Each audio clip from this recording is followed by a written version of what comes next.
जो डाबरा समाचार से निरंतर बना रहता हूँ क्षेत्र में। श्याम मोहन त्रिपाठी जो कुलवंटाना के रहने वाले हैं, इनके द्वारा श्याम मोहन त्रिपाठी जी मेरे मन के नाम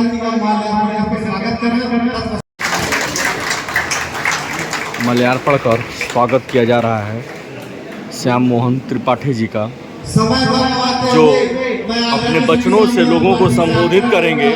मेरे मन के राम मर्यादा पुरुषोत्तम भगवान श्री राम चंद्र जी के जीवन के बारे में यह बताएंगे कि रामचंद्र जी क्या थे और उन्होंने अपने जीवन में क्या किया। यह श्याम मोहन त्रिपाठी अभी कुछ ही क्षण में बैठेंगे और उनके जीवन के विषय में बताएंगे और अपने माता जी को लेकर के आ रहे हैं, जो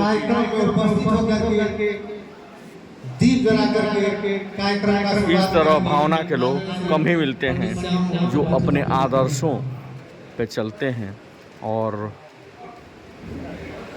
मर्यादा पुरुषोत्तम भगवान श्री राम के आदर्शों पर चलते हैं।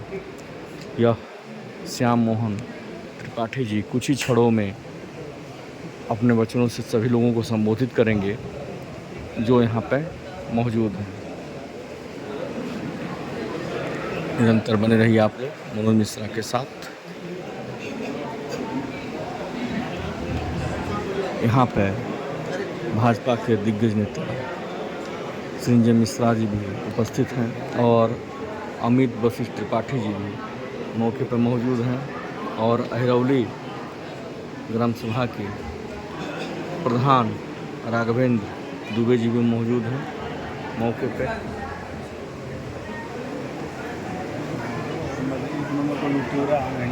और सभी लोग मौजूद हैं यहाँ पे। निरंतर बन रही है मनोज मिश्रा के साथ।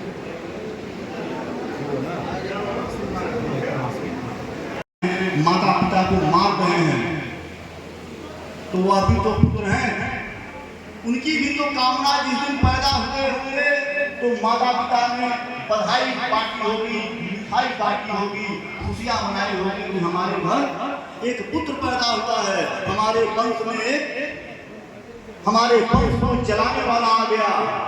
लेकिन निरंतर बने रहिए मनोज मिश्रा के साथ, जो मैं बता रहा हूँ और दिखा रहा हूँ।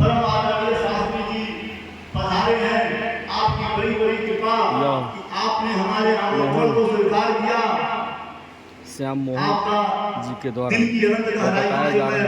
बहुत बहुत धन्यवाद देता हूँ। तो श्री रामचंद्र जी के बारे में, उनके जीवन के बारे में माता पिता को प्रताड़ित करते हैं।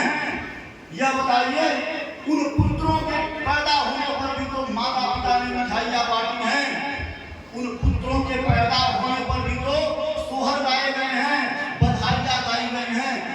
तो क्या कारण है कि वो पुत्र माता पिता को? तो देखिए, इस संसार में 4 प्रकार के पुत्र होते हैं। कितने प्रकार के? 4 प्रकार के पुत्र इस संसार में होते हैं और पूरे जितने लोगों के पास भी पुत्र होंगे वह इन्हीं 4 प्रकार के पुत्रों में से होंगे। पुत्र होते हैं, उसमें पहला पुत्र देखिए कौन है कि हमने इस जन्म में किसी की बहुत सेवा की, लेकिन उस व्यक्ति के पास उस सेवा का मूल्य देने के लिए कुछ भी नहीं था, तो उसके मन में अपार इच्छा थी। देखिए, जब हम कोई चीज खरीदते हैं, किसी से लेते हैं, तो उसका कुछ ना कुछ मूल्य उसको देते हैं। और अगर हम किसी को कोई मूल्य नहीं दे पाए और कोई चीज लिए और हमारे पास उसको मूल्य देने की क्षमता नहीं है, तो हमारे मन में होता है कि अगर रहता तो मैं उसको जरूर मूल्य दे देता इस वस्तु का। तो अगर किसी ने किसी की सेवा की और सेवा का मूल्य जो है वह नहीं दे पाया, तो वह व्यक्ति उस सेवा के ऋण को लेकर के इस संसार से चला गया। तो जब वह इस संसार से गया तो उसके मन में एक प्रश्न था। देखिए, जब कोई भी व्यक्ति अंतिम समय में जब उसके प्राण निकलने वाले रहते हैं तो कहा गया है कि उसके मन में जो चीजें चलती हैं ईश्वर उसको उसी जन्म में उसी भाव में भेज देता है। तो जो सेवा किए वह सेवा का मूल्य नहीं दे पाया, तो जब उसकी मृत्यु हुई बचा नहीं और लास्ट में वह पुत्र भी नहीं बचा। तो जब नहीं बचा तो वह अपना कर्ज चुकता करने आया था, कर्ज को सूद ब्याज समेत चुकता किया, पूरा पाई पाई जोड़ करके चुकता किया, ईंट से ईंट बजा दिया और बजा करके वह अपना रास्ता पकड़ लिया और जा करके भगवान को यहाँ अपनी नोटिस दे दिया कि मैंने अपना कर्जा चुकता कर दिया। तो यह तीसरा पुत्र होता है। और चौथा पुत्र कौन होता है? एक उदासीन पुत्र होता है। देखिए, उदासीन पुत्र क्या है कि उदासीन पुत्र का मतलब यह होता है कि जिस व्यक्ति से हमारा अगले पिछले किसी जन्म का कोई संबंध नहीं है, वह बाई चांस कहीं कोई एक्सीडेंटल घटना है कि वह हमारा पुत्र बन करके हमारे जीवन में आ गया। तो क्या होगा? हम उसको पढ़ाएंगे, उसको लिखाएंगे, उसके ऊपर तमाम रुपया पैसा खर्च करेंगे और एक दिन वह पढ़ लिख करके कोई नौकरी पाएगा, कोई व्यवसाय करेगा और जो ही वह सफल होगा उसकी शादी होगी और वह अपनी पत्नी को लेकर के चला जाएगा और फिर कभी घूम करके माता पिता के पास नहीं आएगा। माता पिता रोएंगे कि मेरा बेटा 10 साल गया हुआ आया नहीं, छोड़कर चला गया। क्यों? उसको नहीं पता है कि ये सारी चीजें जो है हमारे कर्मों का फल है।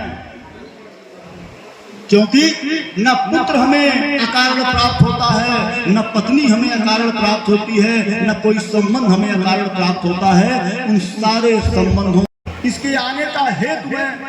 अब बताओ, बात हेतु से प्रारंभ हुई थी ना कि ईश्वर के प्राकट्य का हेतु क्या है, तो वह चर्चा हुई, कर्म की चर्चा हुई, धर्म की चर्चा हुई। अब मैं मेरे मन के राम जो मेरे मन में आया, उस मेरे मन के राम के आने का हेतु क्या है? किस हेतु से मेरे मन के राम आया? देखिए, भगवान राम को आप जिस रूप में देखेंगे वह उसी रूप में आपको दिखाई देंगे, जिस भी रूप में आपकी जैसी भावना रहेगी। क्योंकि जब महाराज जनक के स्वयंवर में भगवान जब पहुंचे हैं तो वहां पर तमाम प्रकार के लोग थे, तमाम ऋषि मुनि उपस्थित थे, तमाम सज्जन लोग उपस्थित थे, तमाम अच्छे राजा उपस्थित थे और तमाम दुष्ट लोग भी उपस्थित थे। लेकिन जिसका जैसा भाव रहा है उस भाव से उन्होंने भगवान का दर्शन किया कि जाती रही भावना जैसी हरि मूरति देखी तीन तैसी, कि जिसकी जैसी भावना रही उन्होंने भगवान का दर्शन उसी रूप में कर लिया। तो जो मेरे मन में जो राम आए तो मैंने जिस रूप में उनका दर्शन कर लिया तो वह मेरे मन के राम हो गए। क्योंकि जितने लोग बैठे हुए हैं सबके मन में अलग अलग राम हो सकते हैं इसी रूप में। किसी के लिए राजा राम है, किसी के लिए वनवासी राम है, किसी के लिए एक पुत्र राम है, किसी के लिए पति राम है। तो राम के अनेक रूपों में भक्त राम है, भगवान राम है, सब कुछ राम है। राम ही राम जो है, क्योंकि हमारा जो यह आवरण है यह राममय है, सब कुछ राम है। राम एक बहुत बड़े फूलों का बागीचा है, इसमें नाना प्रकार के राम नाम रूपी फूल खिले हुए हैं। हम जो भी फूल तोड़ेंगे वह सारे फूल जो है वह राम ही है। तो हमारा जैसा भाव रहेगा, हमारी जैसी विचारधारा रहेगी, हमारी जैसी भक्ति रहेगी, हमारे लिए वैसे ही राम है तो वहीं से मेरे मन में या मेरे मन के राम का उद्गार उठा और उस उद्गार को लेकर के मैं कुछ समय तक चला, सोशल मीडिया पर बढ़ा हो जाए और राम मैं हो जाए, सबके अपने अपने राम हो जाए, सबके मन में राम बस जाए, सब राममय हो जाए। बोलिए मर्यादा पुरुषोत्तम भगवान रामचंद्र की, पवन सुत हनुमान की।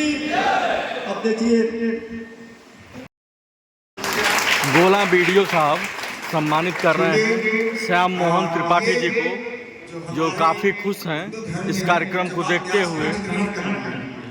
नहीं छोड़ बात ही नहीं होगी, हम तो ब्याह से आप थोड़ी गए, ठीक है ना। और बस निरंतर बने रहिए मनोज मिश्रा के साथ ऐसे ऐसे खबरों के साथ। बहुत ही उत्कृष्ट वास्तव में, जैसे कि आप कह रहे थे कि 2.5 घंटा बोलना कोई चीज नहीं है बिना उसके, तो आपने पहली बार जो कार्यक्रम प्रस्तुत किया है वो अद्भुत है, अकल्पनीय है और मेरी शुभकामना है कि ईश्वर आपको एकदम उन्नत शिखर दे और भारतवर्ष में या विश्व में आपकी ऐसी का पताका पहले वही है उनका भी जैसा कहा कि रांची वही सही मानस रखा पाए समय में आसन भागा, वही आप ये कि आपने रच करके जो रखा है, धीरे धीरे से प्रसारित करेंगे, समय आ गया है। मेरी शुभकामना। देखिए राजकुमार यादव जी जो है, आप जो कहा जाता है कि किसी कार्यक्रम की सफलता में हनुमान जी की तरह से जो है आपकी भूमिका रही और आप बड़ा जो है रेडी कर दिए। देखिए इस कार्यक्रम को सुनने के लिए रितेश शाही जी हैं, इतनी दूर से लोग आते हैं इस कार्यक्रम को सुनने के लिए, तो सारे लोगों का जो है यहाँ से अभिवादन करना मेरे बस की बात नहीं है, लेकिन डिग्री जो है उनके शब्द हैं, शब्दों से जो है मैं आपको क्योंकि किसी को अवसर देना, किसी को आगे बढ़ाना, देखिए आगे बड़े बड़े व्यक्ति को सारे लोग सहयोग करते हैं, लेकिन कोई व्यक्ति उठ करके खड़ा हो रहा है तो उसको जो खड़ा करने में लोग सहयोग करते हैं, कोई जीवन भर पर वो सहयोग का आभार रहा है। तो देखिए अशोक मौर्य और इनका राजकुमार यादव जी का, हमारे संजय तिवारी भी हैं, देखिए हमारे प्रमोद तिवारी भी हैं, हमारे अमित बैठे हुए हैं